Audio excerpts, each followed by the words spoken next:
Subscribe to our channel by clicking the subscribe button. Click the bell button and enjoy the latest uploads from our channel. Samsung Galaxy S8 is over a year old now, just a month over that. And the reason I'm actually making this video is because I just find this phone to be such a great value right now. And with the introduction of phones like the OnePlus 5T, the OnePlus 6, there's a lot of mid-range phones that can be had for a similar price point, but they're not flagship level as in the camera, as in having things like water resistance. And right here, you can see that if you go on any of these websites, swappa.com, you can get this at under $400. And over here, you can get it on eBay for around the $450 mark. Now, yes, you are getting in that OnePlus 5T, OnePlus 6 category there, which does make this a little bit of a tricky decision. But remember that those phones are decided to be mid-range flagship contenders, but not actual flagship devices as the Galaxy S8 was. Okay, so for the price point, let's just say that the Galaxy S8 is in the mid-range price level right now. And if you want it used, you can get it under $400. If you find it on certain apps like Letgo and things like that, you might even get it cheaper. Okay, so I'm not going to go on and on about specs. We have a Snapdragon 835, 4 gigs of RAM. You guys know this already, but I want to begin by talking about the body of the S8 and what it's been like. It's been pretty great. Now, the Galaxy S9 gets a little bit shorter, but a little bit wider, which means that the Galaxy S8 has a more, I would say, comfortable feel in the hand when you go side to side. Not in terms of the height, but definitely side to side. So I kind of do like how narrow the S8 feels when reaching a thumb over. I really did enjoy that in my use. Now, the body is 155 grams, so it's 25 grams lighter than an iPhone 10. So that makes it feel maybe not quite as substantial as a phone like that, but still premium and very compact feeling in the Galaxy S8 series. Now, we do have Gorilla Glass 5 on the front and rear, and over time, it's held up great. I don't see any scratches on this midnight black model. Now, I'm not saying don't use a screen protector. You definitely want to do that. But overall, I do like the quality build on this device. It's been beautiful. And I think if you get this now, it's still one of the best on the market, even though it's a one-year-old phone. So revisiting the display, we're talking about a 5.8-inch Super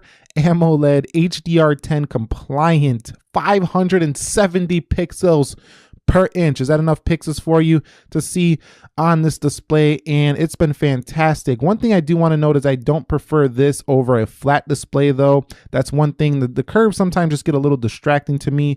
They do look sexy when it comes to a show-stopping looking phone, but they do get a little bit annoying to look at to me versus a flat display, which is more practical in my opinion.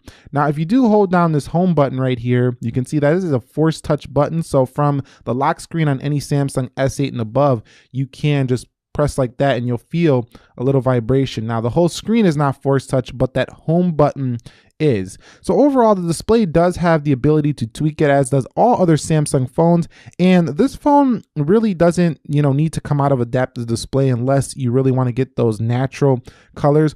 Overall, the display is very good, and especially because it's on a smaller display, when you cram more pixels into a smaller gadget, you have more pixels per inch. So super high density gives the Galaxy S8, the small edition, a beautiful display, hands down. The only thing is I kind of prefer a flat display. I wonder if Samsung will flatten out the curves a little bit, make it more like the Note on the S10. We'll have to see. Okay, so let's talk about software. Here's the big one. And a lot of people that hate Samsung, you're going to see them in the comments. I hate Samsung. I love Apple. I hate Samsung. I love this brand, Google Pixel, whatever. I mean, just don't listen to those comments, because these people are just looking from the outside most of the time and not actually using these devices, or they'll use one Samsung from the past, way past, have a bad experience and automatically hate the brand. They've actually improved quite a bit when it comes to the software since the Galaxy S8 series, specifically after this Oreo update that this phone just received. So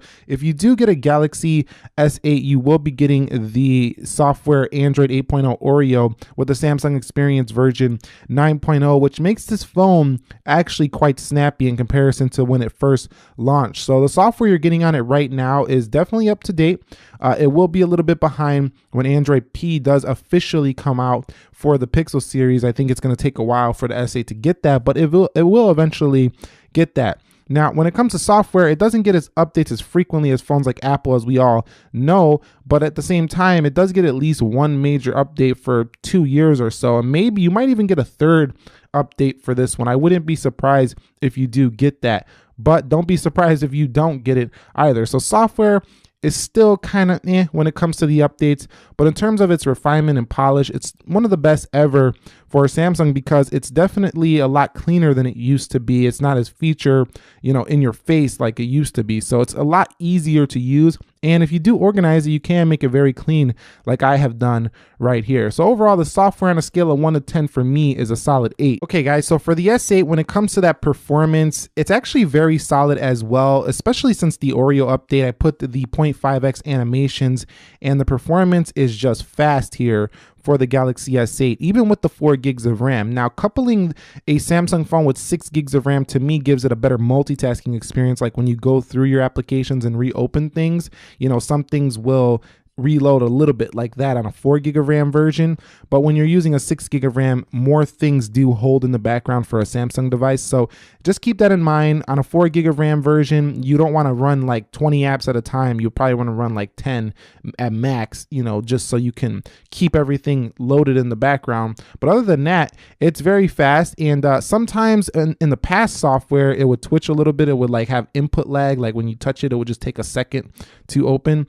But now on Android 8.0 Oreo, it's very quick, and I do appreciate this performance. It's very good for the Galaxy S8. Now, I don't think it's quite as refined and smooth feeling as like an S9 that just came out. That's where they really refined the software, made it feel a lot more smoother, more like, what the other competitors are doing. But here on the S8 Oreo, drastic improvements make this performance pretty good. So I do recommend it still in terms of its performance levels. They're on point with some of the best on the market. Okay, so let's talk about the battery life on this phone. I mean, it doesn't suck. It's just not a beast in battery life. So like on the Plus models where you would expect great battery life, this phone gets good battery life, just not great battery life. So the actual numbers I get is around 4 hours of on-screen time with the Galaxy S8. You do have these modes that will significantly improve that battery life if you do utilize them, but they do also kind of limit the experience of using this phone. So I don't really ever use those battery modes here for the Galaxy S8. But I think if you're a light to moderate user, this phone never is going to give you an issue getting through the day. If you're a heavy user, you might have to top off a few hours earlier than a light user would. So before bed, 5, 6 o'clock, you might need to get on that fast charger. You might be hovering around 40%. But if you're a light user, I think you'll finish the day around 40%, 30% on this phone. So it gets the job done. It's just not crazy going into the second day, and most heavy users won't get through a full day with the Galaxy S8, so keep that in mind. So talking about the cameras, this is one of the best aspects of the Galaxy S8. It basically has the same camera as the Galaxy S9 without having the dual aperture, so the S9 just really crushes this phone in low light. But other than that, it's basically the same camera. It shoots basically the same photos as the S9, except for, again, the low light. Now, there is improved software modes like the AR emoji. You have the live focus and things like that on the Plus models. And you do have a couple more easier laid out stuff, but sometimes it's a little sensitive on the S9. So the camera settings are a little bit high here on the Galaxy S8, whereas they're a little bit lower, which I appreciate for the S9 series. So overall, it's a really good camera though. You do have plenty of modes. You can download more, and it's a f1.7 dual pixel AF. So it's got that super fast autofocus, just like a Canon camera does have. Anything you point at, it just locks on immediately. Now, one thing I don't like too much is the front camera on the S8. It's just super soft and it just doesn't look that good overall. Now, it does look fine for, a typical, just let me go post something on Facebook or Instagram, something like that. Nothing, no problems there. But if you really value detail and natural and really nice colors in your selfie mode, you're not getting it here for the Galaxy S8, but they do have some fun sticker modes on this phone, and you do have the ability to shoot in 4K 30, not 4K 60 like the S9, but still very smooth with the OIS on board. So overall, the camera is stellar for the S8, and my experience, it's been great. So here's a couple of samples of that camera.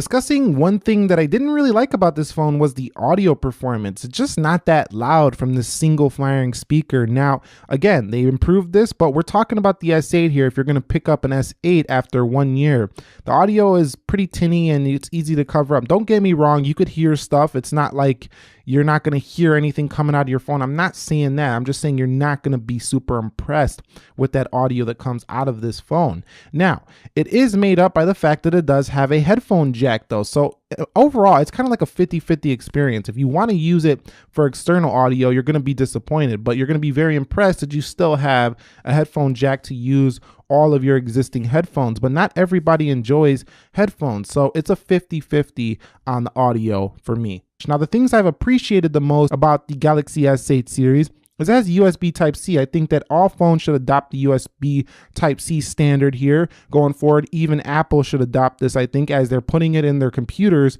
but they're not putting it in their phones. So I really would like to see USB-C on all devices, and I'm glad that that kind of future-proofs the Galaxy S8. Bluetooth 5.0 has been fantastic. It connects to devices extremely fast, and I always like having the latest Bluetooth standard. That's great here for the Galaxy S8. Also, the comfortable ergonomics. It's been so easy to one-hand this phone. Now, it's not going to be quite as easy for everybody. I have a pretty big hand, but you know, even people with smaller hands are going to find this very comfortable to use. And you do have the one-handed mode, which allows you to bring that display down, which not all phones give you. So that's pretty great as well. You can drop that screen down and make it smaller. I also like the fast charging capabilities, you know, like putting it in the plug, the fast charging plug. Very nice to have that included in the box. It charges the phone very fast. And lastly, the IP68, if you do drop this thing in water, has been great. So having that peace of mind with this phone has been awesome. You don't even get that with this latest OnePlus 6 that just came out, which we will be reviewing here on the channel as soon as it arrives in the office. So that's the Galaxy S8 revisited, but who is this really for? You might be questioning the option between buying this like an iPhone 7 Plus, some other phone. Just keep in mind that Samsung is all about that hardware game. So like you're getting great hardware here. Even now you're getting awesome hardware.